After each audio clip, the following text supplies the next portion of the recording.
that England game. England versus Brazil. 2-2. Fun game. Time for experiments.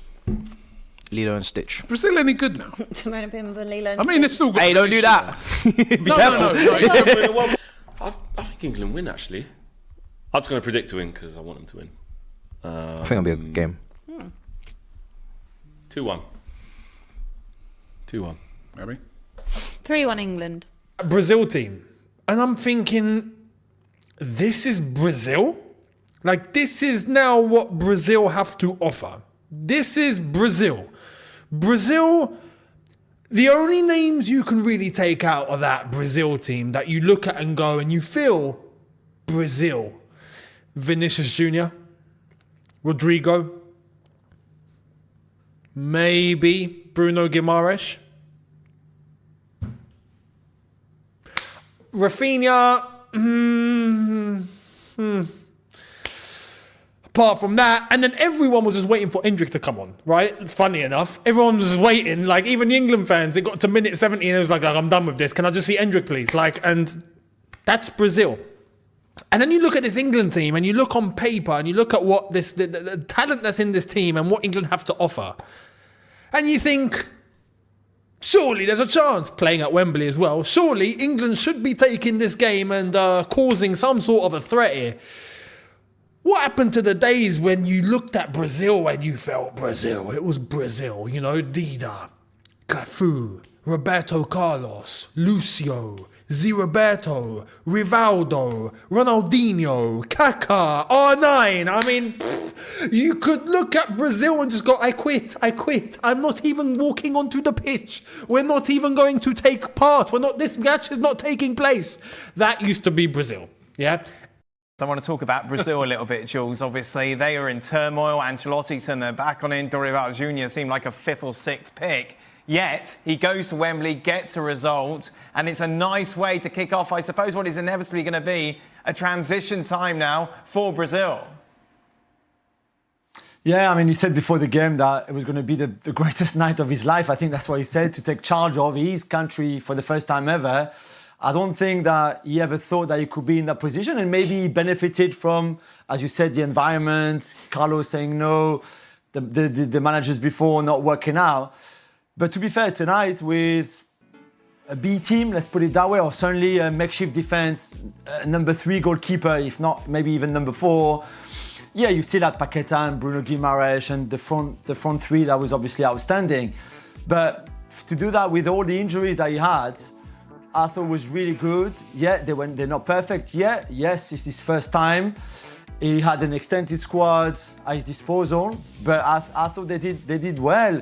And we said they could have won by more. They deserve to win 100%. Hendrick's goal is obviously a very special moment, but so is this first win for Dorival Jr. And let's not forget, 3 defeats in the last 3 games, 4 games in a row without win, because before that it was a draw as well. And for, like you said, Dan, a very important few months now to the Copa America, to watch an Olympic game without Brazil, by the way. So what was interesting, just before we went on air, Jules, you were saying if you were Real Madrid, you wouldn't bother spending all this money on Mbappe and just groom Endrick to be the superstar.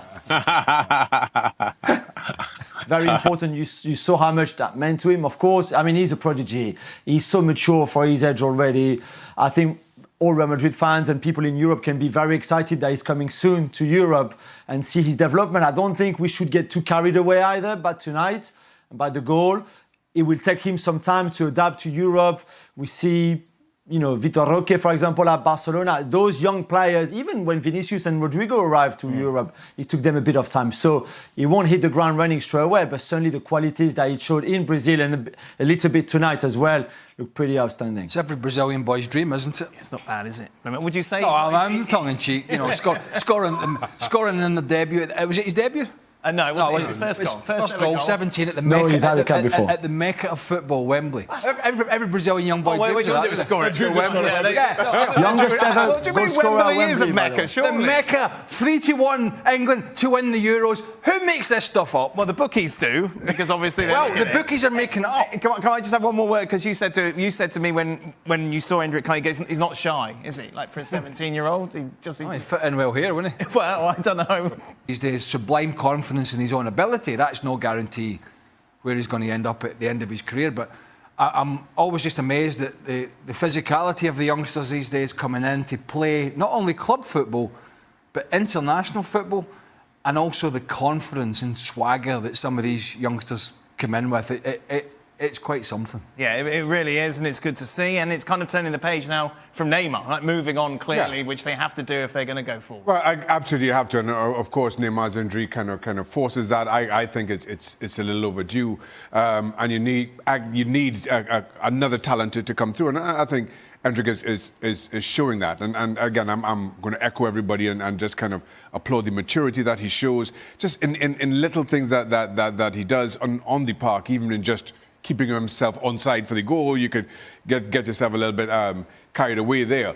But, you know, I have been very critical of Neymar, particularly with this Brazilian national team, because I feel that so much of the team kind of panders to him. And I feel some of his theatrics takes away from the natural flow to the Brazil game. So it'll be really interesting to see how this team continues to progress, not just with Endrick coming in, but... É isso aí, pessoal. O que é que vocês acharam da vitória do Brasil? Comentem aí embaixo se o Brasil deve melhorar nos próximos jogos. E se você assistiu até aqui, um abraço e até a próxima.